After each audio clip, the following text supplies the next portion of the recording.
The Oscars also announced some shortlists. Oh, let's go. Yeah, the shortlists for 10 different categories, including a couple that we pay significant attention to, those being documentary feature, international feature, some more that we will get into, but I do want to start with those two big ones. Documentaries, they named 15 movies to the shortlist. Those movies include American Symphony, Apollonia, Beyond Utopia, The Eternal Memory, Four Daughters, Going to Mars, the Nikki Giovanni story, Stamped from the Beginning, Still a Michael J. Fox story, A Still Small Voice, 32 Sounds, 20 Days in Mariupol, and 4 other documentaries that we haven't mentioned on Intercut. If you've been paying attention to Intercut, you knew 11 of them. In the rear view I mentioned. Take one off. To Kill a Tiger, in the rear view, Desperate Souls, Dark City, and The Legend of Midnight Cowboy, and then Bobby Wine, The People's President. Beautiful. Yeah, so those are the 15 movies that have been shortlisted for documentary, and I guess we talked about 12 of them on the last year of the show. Not bad. That's pretty solid for our track record. Hey, I'll say I mentioned Bobby Wine, The People's President, and I said I didn't see it. So I'm going to count my top 5. Yeah, shoot. 4 Daughters, Going to Mars, Still Michael J. Fox, A Still Small Voice, 20 Days in Mariupol. Those are my picks. I've got a very similar top 5. I went with The Eternal Memory over Going to Mars, the Nikki Giovanni story, just because I felt like while I really liked Going to Mars, I think I liked her, the subject, more than the necessarily structure or presentation of the documentary, whereas Eternal Memory, I think I like the filmmaking a little bit more there. Mm-hmm. But I also have Four Daughters, still a Michael J. Fox story, A Still Small Voice, and 20 Days in Mariupol in my final 5. Beautiful. My sneakers would be American Symphony, and In the Rear View. I can see In the Rear View getting in there for sure. Yeah. I thought you also really liked Apollonia a bunch. That was pretty good. I'm surprised it made it this way. I'm excited because that was like one of the first ones that I put on for Tribeca, and I was like, damn, look at you make it all the way. 32 Sounds. Don't even get it twisted. I don't know if you remember this documentary. I do. South by 2022. Yeah. That's 2 years after the fact. That's one where the movie begins and it tells you to put on headphones because the whole movie's supposed to be a sonic adventure. Very interesting movie. Crazy to see it here after all these years. Was that South by or was it Sundance? Because I feel like I remember us booting it up on Alina's laptop. I remember catching it at South by. It could have played at Sundance as one of the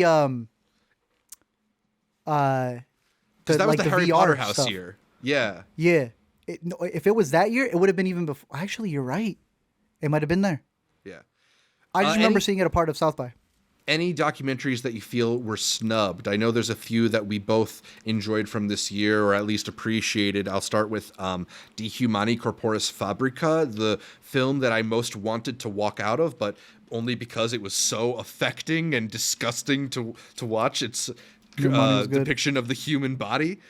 I don't know. It's a stunning piece of filmmaking. I kind of think it at least should have been shortlisted. Also, we both found King Cole to be really powerful and ethereal and mysterious and beautiful. I would have liked to seen that one shortlisted. I think the biggest snub for me is Kokomo City, just a vibrant documentary that depicts the lives of Black trans sex workers. A really, really great documentary. And then I also really liked Smoke Sauna Sisterhood, which is from Estonia, and I think is incredibly powerful in the way that it's put together. Yeah. I mean, you know me. I got so many.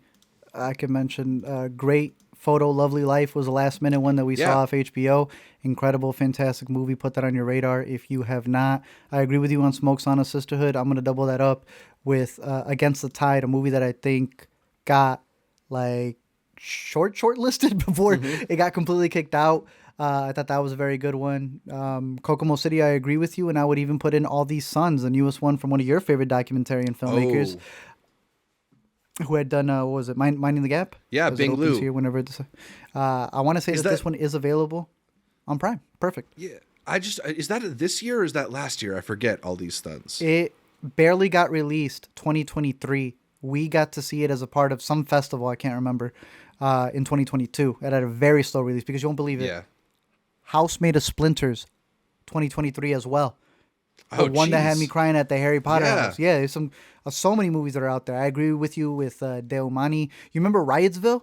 That barely got its Yeah. release last You're year. right. A movie made up of all archive footage about a Riotsville, USA, a city just made up of test subjects to be able to run what it would be like if the government had to deal with a riot. It's in the title. I Uprisings don't know why and it took me. riots. Yeah, And, yeah. it's right there. Fantastic Machine. I thought was also a really good one from last Yeah. year. I thought that was could have gotten some love. Dear Mama. I know after the year that is OJ Made in America, they won't count docuseries anymore. Yeah. But boy, should this have counted. I'd even put maybe another the Emmys docuseries shoulda. up there. Right?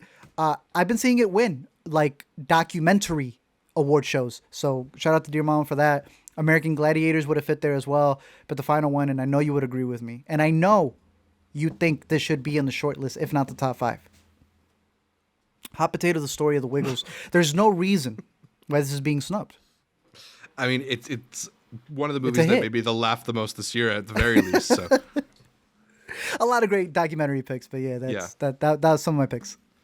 let's talk about the shortlisted international movies. They are Amerikatsi from Armenia, The Monk and the Gun from Bhutan, The Promised Land from Denmark, Fallen Leaves from Finland, The Taste of Things from France, The Teacher's Lounge from Germany, Godland from Iceland, Yo Capitano from Italy, Perfect Days from Japan, Totem from Mexico, The Mother of All Lies from Morocco, Society of the Snow from Spain, Four Daughters from Tunisia, getting onto both shortlists, 20 Days in Mariupol from Ukraine, also getting onto both shortlists, and The Zone of Interest from the United Kingdom.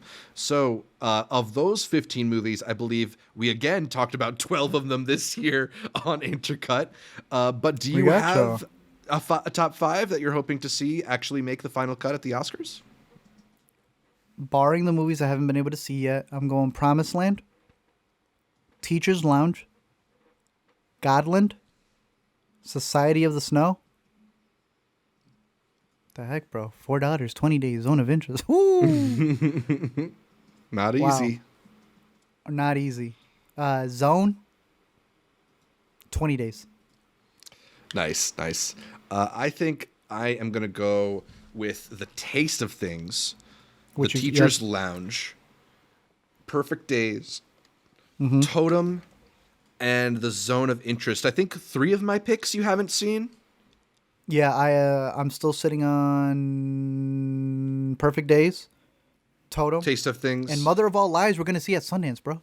Like, Oh, yeah, true. That's another one that I haven't seen. I want to catch up with Yo Capitano. I saw that was nominated at the Globes last night. You Yeah. said excellent things about Godland and The Promised Great. Land as well. Amerikatsi is the only one of these that I hadn't even heard of until the nominations I had come mentioned out. it to you. Did you mention it? Yeah, so again, make it 13, bro. I got you. Okay, I'll always there we sneak in go. there. I left a comedy show and went straight to go see Amerikatsi. I'm But you don't have surprised I any made it this far. Yeah, you don't have any final 5. Well, there's always a couple. None of my final 5. There's always a couple surprising ones. I think some people were surprised by The Monk and the Gun, although it has the same Why? director as Yeah. Lunana, A Yak in the Classroom, which made the final makes 5. sense. So, So yeah, I understood that one. it's just we still Bhutan, didn't catch right? it at It's this, such a but- tiny country, but people are responding to the movie or at least the campaign. They cooked the pure stuff over there. We still got to catch that one. Yeah, so those are the international and documentary shortlists. The snubs from international that I had listed were Delinquents from Argentina, Pictures of Ghosts from Brazil, The Settlers, which just got released in theaters. That's Chile's selection. I wanted to also specifically mention Mami Wata from Nigeria, which, if it had been shortlisted, it would have been the only African film shortlisted. Africa is one of the continents that the Academy is particularly bad at recognizing films from, and most people I know who have seen Mami Wata find the film to be pretty incredible. Do not expect too much from The End of the World. I know you caught this one and thought it was pretty. There's a lot to really like about it, even if there's a lot. The one where she drives? Yeah. That's Romania's Decent. selection. Yeah. Concrete Utopia from South Korea, and About Dry Grasses from Turkey. I know got rave reviews out of festivals. Yeah. Did you mention Shada? I didn't mention Shada. Was that Australia's pick? I think it was. Yeah, that is Australia's pick. It's getting a good amount. I went to go see Memory. I forgot to add that to the lineup for a Week of Must Watch. And it was just full of a bunch of trailers for the festival movies. They had a really good trailer for Shada that a lot of people were reacting to. Some of the other ones that I'd mention here from the other list. Promised Land did make the cut. Taste of Things I Need to See. Smoke's on a Sisterhood was technically also a submission from Estonia for its country, which I thought was pretty cool. I'm glad Godland made it in. The Night Guard. Oh, Inshallah Boy. I just got a screener link for that. That is also getting its theatrical release from Jordan, which, as you were saying, many of the African movies just don't get picked. It's not even African, I guess. Slow from Lithuania, was a standout for me out of Sundance. But where is that out? You can't really find that with the way that they released that. Way too tiny. Housekeeping for Beginners, massive trailer before Memory as well. Another one that I had missed out of Chicago, but that one looked really good. Songs of Earth was a documentary. Bye Bye Tiberius from Palestine, which has the actress from Succession. It's her daughter directing her and her sisters. You're a little muted. But I thought that one was a pretty good standout. The Peasants is one that's on my anticipated list. I just finished The Breaking Ice. That was a really good movie as well. That would have been Singapore submission from Anthony Chen.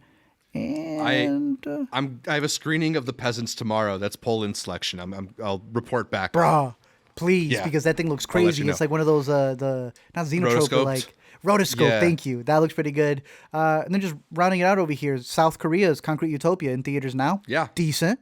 Sudan's Goodbye Julia. That would have been mine. I came out talking good things about that one. I really liked the performances there.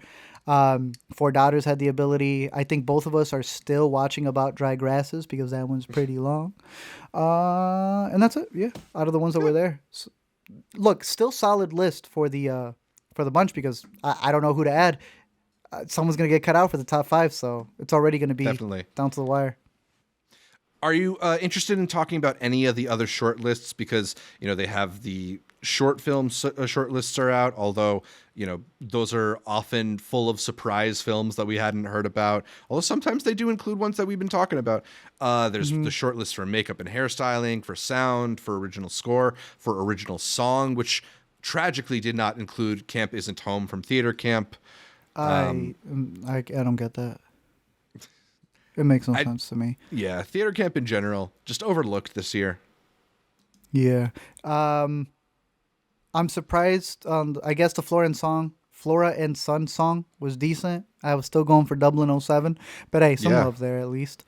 When it comes to some of the shorts, I know for a fact there's a one called Grandma and Grandma. That's one that I'm rooting for the most. I thought that one was pretty good. We also have the director making a new movie over at Sundance. When it comes to visual effects, I found this to be the most interesting because it's been a conversation that's been had since the summer. Oppenheimer getting booted out of here because they don't consider it special effects, I think is goofy. Mm-hmm. I think it deserves a spot on here. How much of that is like a kind of political thing because of how much Nolan has been talking about how this is all practical or primarily That's practical. Still a visual effect. That is still a visual effect. If there is no category for the practical effect, then that is a visual effect. Right, but we know what dominates this category, and it's the best. It's basically a best CGI category, even though that's not the title. Then rename it. Yeah. Then rename it. Perhaps. Yeah. That would be the last thing that I throw in there. Rebel Moon? Come on now. No. Did want to mention that the short film list is a little bit more auteur filled than normal because Wes Anderson's The Wonderful World of Henry Sugar made the cut, as did Pedro Almodovar's Strange Way of Life. So those two iconic directors might be getting another Oscar nomination in the shorts category in a week's time.